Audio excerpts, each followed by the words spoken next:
Alright, so what do you have going on today?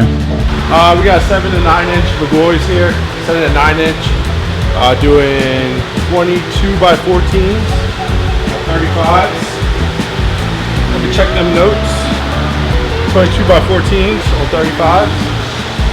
Just found out a couple of bolts broke, come to get the sway bar off, so we get some parts ordered, try to get this front end together. It's probably going to be a 2-day project on this one.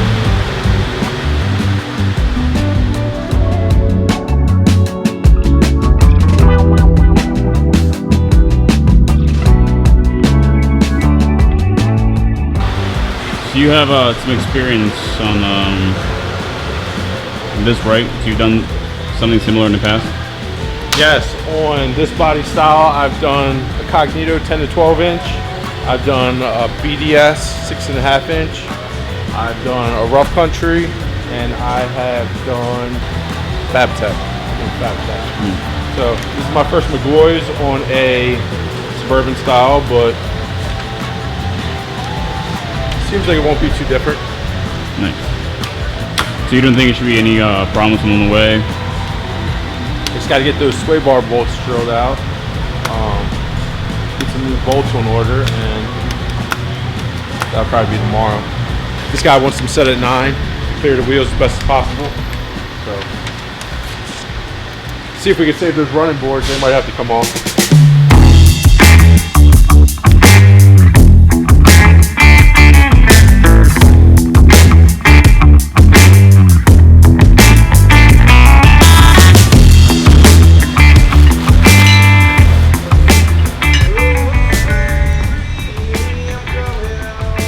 Said, who cares?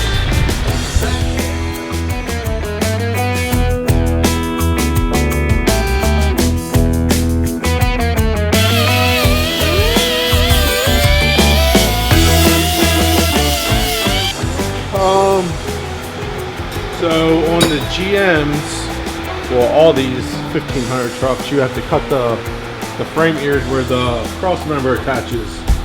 So when you cut those off, you lose strength and rigidity. So McGaughy's and some of the other kits give you this little plate they want you to weld in to rebox that frame in to gain that strength back.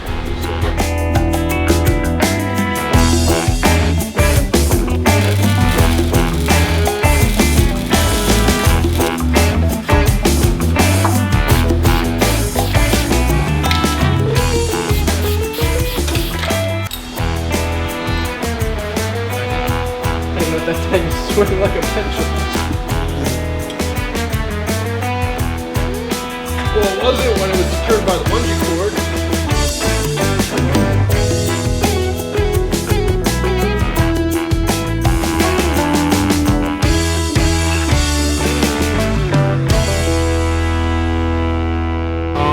Got the stock suspension off.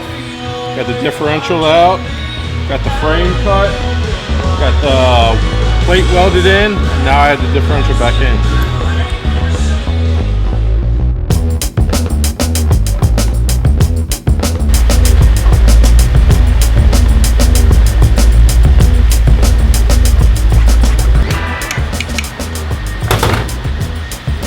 So these are the McGaughy's struts they give you, 7 to 9, and what they mean on 7 to 9 is this is your 7 setting, this is your 8 setting, this is your 9 setting. Kind of like a Bilstein 5100, but their own brand. So the stock spring and top hat will go in there, and I'm going to set this at 9. So I'm going to move that clip up to the 9 setting, put this back down, and put it all back together. That's how you get 9 inches of lift. 3, 2, 1. Alright guys, Ryan just finished the front of the lift kit. Now it's my turn to move on to the rear.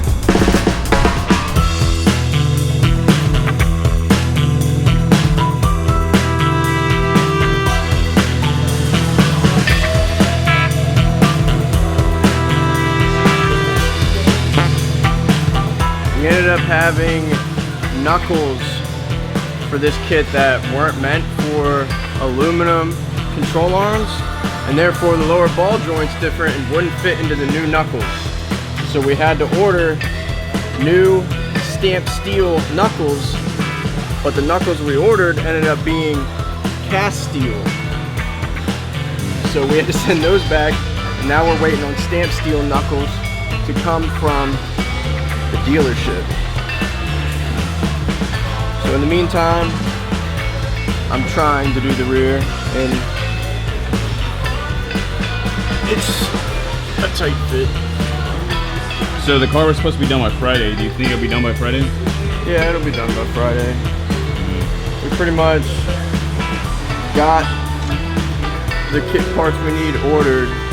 Pretty sure we have everything for the sway bar. So all that's left is to put the rest of the kit back together, put the new arms on when they come in. Wheels and tires already done. We can get the alignment done and everything.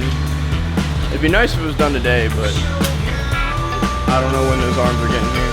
That is a mile off. Still gotta do the other side.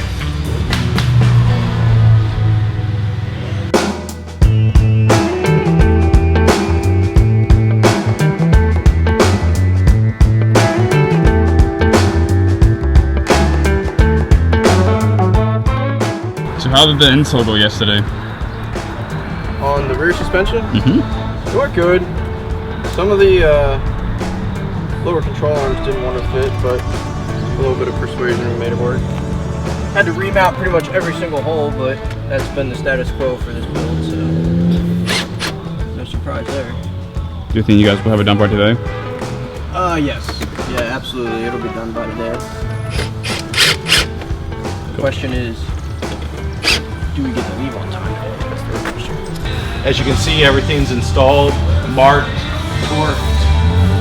We ended up having to get new Bilsteins, the rear shocks. They would use those, the factory ones, and they were blown. So we had some Bilstein 5100s in stock.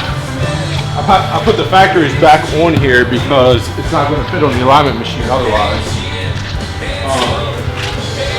But I've done a setup similar to this, so I got it trimmed up. A little seam of beaver on there. But front suspension is done on this side. I'm just waiting for one more nut from the Chevrolet dealership for the lower ball joint, since we had to do new lower control arms due to the old ball joints being bad. So as soon as I get that, hopefully we can get an alignment machine, hopefully get this thing delivered tonight. What if not? What if not? See you Monday.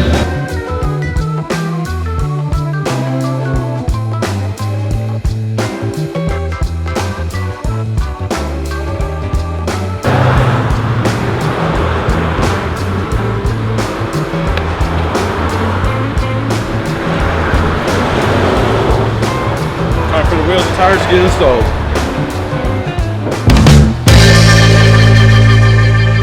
Once the party boys are done with the lifting on next door, they're going to slide the vehicle over to us. We're going to mount the tire on the wheel, and in this particular setup, it ain't no just air it up and have a nice day. It's you're going to have to introduce fire to this mix. So we get to blow it up with some starter fluid, you know, get that bead nice and set on that rim. It's super wide, looks awesome, fantastic. Then we proceed to balance it and everything, and you know, get it installed on the vehicle after painting the brakes and all that good stuff. And then we're gonna reprogram the TVMS to the vehicle, shine everything up real pretty, and then it's gonna roll out of here looking great, gorgeous. Come on.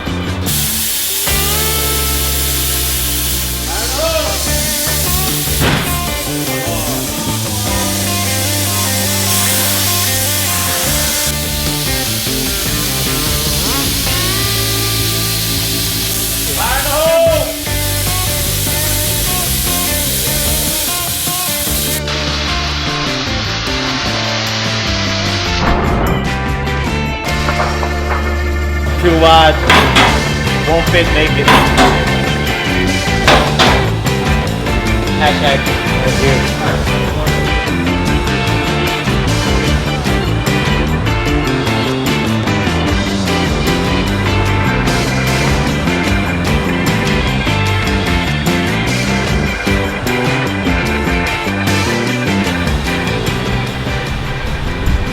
That's it?